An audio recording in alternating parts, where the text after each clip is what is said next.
Poultry farm, as we are going to discuss, we are going to base our discussion on layers egg production. And layers egg production, we are going to discuss it from day old experience, because the layers egg production, the day old one is called pullet. And as from the day old, if you want to start day old, that layers egg production from day old, the first thing is that you have to get the place set, and getting the place set before you welcome the birds at the 8 day old, you have to get the place set. If the farm has been used for some time, you have to fumigate it, apply some chemicals to take care of microorganisms that can bring about retardation in the growth of the birds and poor performance. And sometime, if you are a new person entirely, you have to use either formalin, you mix formalin and then Vincokill. These are two powerful insecticides that can take care of microorganisms in your farm. And having done that, that's after fumigation, you leave it for at least 2 weeks so that the chemicals will effectively take care of all those microorganisms. And you open the place, you throw it just wide open so that to make sure that there is enough inflow of air. Then a day or 2 days before you welcome the birds, you then sweep that place again to make sure that there is nothing left that can make the birds to eat either substance that is not filled. So on the day you will welcome the bird, you check the cartons, because sometimes you may experience mortality on transit. You check the birds, and after counting the birds, you now make sure that the weight of the birds are correct. Then when you check the weight of the birds, because the weight of the birds matters a lot, because if the birds are not healthy when you are welcoming them into the farm, then it requires some measures to ensure that you don't begin badly. And after that, the first drug you administer to the birds is anti-stress. And that anti-stress, because sometimes it on transit, they experience a lot of stress on transit. So to make it rest well, you give them anti-stress, something related to glucose. You give them that anti-stress, they will take it for the first day. You put the water there, and heater, charcoal stove. You can use, people use a lot of things as charcoal stove.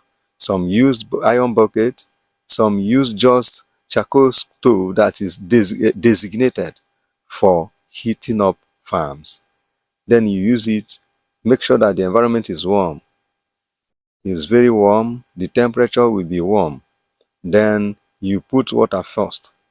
That anti-stress, you put it first, and then begin to introduce the birds into the water, depending on the number. Like some farmers who may not be meticulous about what I'm saying may decide not to introduce the birds in one after the other, but it pays. For those that can have that discipline, it pays, because once you introduce the birds one after the other, they will not find it difficult drinking, and that is what will sustain the bird at the beginning, because they don't normally eat much. But the field and the feeders should be there. If you have been into farming as a business, of course, you should watch the feeders and the drinkers ahead of the arrival of the birds. So on the arrival, as we said, you administer the drugs to them and give them feed. With the warm environment, after you keep on monitoring them. After the first 9 days, you give it the first vaccine. And that after the first 5 days, you give it the first vaccine. That is oil vaccine called livercox. If you make that mistake of giving it livercox, you run the risk of suffering perpetually coccidosis, because that liver cause at that early stage will take care of coccidosis. Even when the bears find themselves in the difficult situation of maybe contacting coccidosis, it will be easy to treat. When you fail to give them that liver cox at the beginning, at that 5 days, it will haunt you all through the cycle of that birth. Then after 9 days, once the liver cox is administered, after 9 days, you administer Gumboro, that Gumboro vaccine, and the routine, the drug routine continues. On after 2 weeks of the bird's arrival, you give them Marex. Marex is just to take care of the bone formation. Then after that 2 weeks now, on the third week, you give them first Lasota. This one is just ordinary Lasota, it's not oil Lasota. You give them first Lasota, live Lasota. Then after this first 4 weeks, you repeat Gomboro and make sure that adequate measure is taken. Then after the first 4 weeks, on the 5th week, you repeat the Lasota. Then the cycle continues. Then with adequate measure, that's making sure that the environment is warm, because layers don't have fat as broilers. So they hardly survive under cold temperature. They will always at the initial stage under high temperature. Otherwise, the birds will run the risk of suffering a lot of mortalities at the beginning. Then on the sixth week, you give it antibiotics. That antibiotics now, you give it just ordinary antibiotics. Then after that antibiotics on that 6th week, you will be going for Kumarov. On 6th week, you give it Kumarov.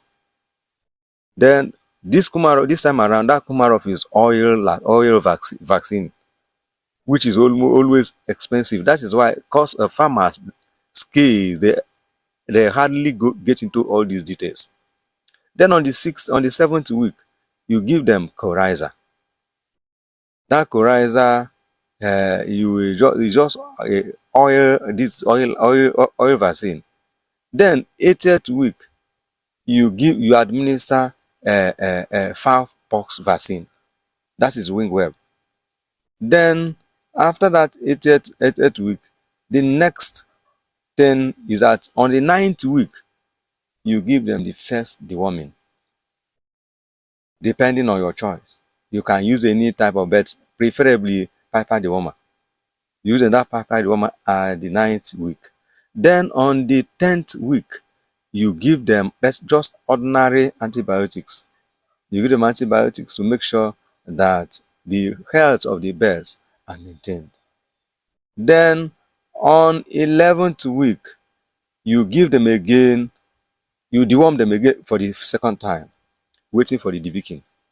Then on 12th week, you debeak the birds, because by that time the bird is already gradually maturing. Then on 13th, you give them rest, because after debeaking, sometimes they will feel weak, they will feel pains on their beak. Some attendants or some of the vet doctors who are not well trained or not well experienced in the field, they cause a lot of havoc at this period, at this stage.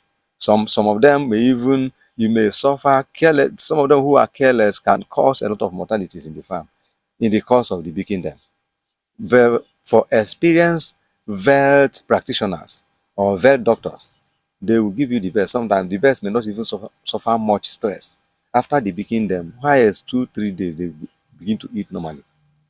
If you are using battery cage, which is the area I prefer, I would suggest, but because of the intensiveness of the capital at the beginning, It requires a lot of capital at the beginning. That's why people don't get into using a battery cage. But that battery cage is more economical because once we are able to secure battery cage, it will reduce labor. Even the people you employ to take care of a farm, they will just require just only few workers compared to deep litter. But if you are using deep litter sometimes because it doesn't cost much, an average farmer can afford to set up a poultry farm based on deep litter, using deep litter. But at the long run, the disadvantages are enormous. One, you suffer the risk of losing your eggs. If you don't give them close monitoring at the point of laying, you will find the reason why people, those who mean to be farmers, they will always go for battery cage. And that one aside, just at the age of 14, at the age of 14, 14 weeks. 14 weeks now, you give them salmonella to take care of typhoid. That's fowl typhoid. Salmonella typhi, you will give them at that age because it's a harsh drug or a harsh vaccination. If you give them that salmonella, some even in the process of administering that salmonella, depending on the health condition of the birds, some of them may drop that day. Some may die in the course of doing that. So they will be very, very weak for at least 3 days. But when they regain themselves, you see them brighter than before the drugs were, the vaccination was administered to them. Then on that 14 days, if you give them 4 or 5 days, you cage them. Some may even allow it to be 15 weeks. You cage them. But that time you are already expecting the time of laying. From 15, if the birds are doing very well, from 17, 18 weeks, they will start to lay. So by that time, you have finished the normal routine vaccination. So that when people ask you of the medical history of the birds, you can easily x-ray the medical history. So that even if you are having challenges, you'll be able to handle it no matter what the challenge. Then now within 19 weeks, you just give them at the age of 16 weeks, you give them the last vaccination, and that should be triple vaccine. That triple vaccine, they will just come three different vaccines put together. Once you administer them, the egg dropping syndrome, to soften the reproductive system in such a way that the birds can easily lay, and then prepare the organ and take care of Newcastle. All these things are diseases that can cause a lot of havoc in the business. So having done all these things, when they start to lay, you vaccinate them. We'll be giving them ordinary vaccine. That will be giving them Lasota monthly.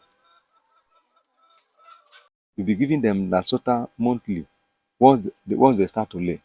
Every month, once after 1 month, you give them vaccination. You vaccinate them. You give them vaccination. So because if you want actually to be a farmer, a successful farmer, you'll be monitoring the droppings of the birds. Once you notice anything that is abnormal in the dropping, something like reddish or greenish dropping. Greenish dropping is a sign of Newcastle. And reddish dropping mingled with white is sign of coccidosis. So when you see all this, you look for coccidostat. When you notice coccidosis, you look for coccidostat. And once you are able, you spot out uh, uh, uh, that greenish dropping. You go for uh, for Newcastle drugs. If you meet any, if you have a vet doctor attending to a farm, He'll be telling you because but sometimes our people always like to do it themselves, even when they know they can't handle it. Because as a farmer, one need to have a vet doctor by the side who will be telling you this is the problem. Otherwise, you not grow. So these are the things, the necessary steps. And if you follow it this way, you will succeed.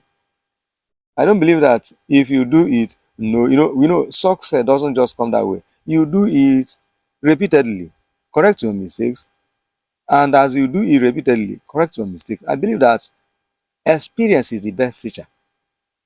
Somebody may be even a trained vet doctor, but he may not even know what to do. And so when you are relating with the animal, when you are relating with your birds, when they have any develop any problem, you'll be able to spot it out. But if you give out your farm to maybe attendants and you don't pay attention to it, you are preparing enough ground for you to fail. So I believe that this is just the little I can share with you now. So if you're able to get anything out of it, I believe it will be of good help for you as you pursue that business. Thank you.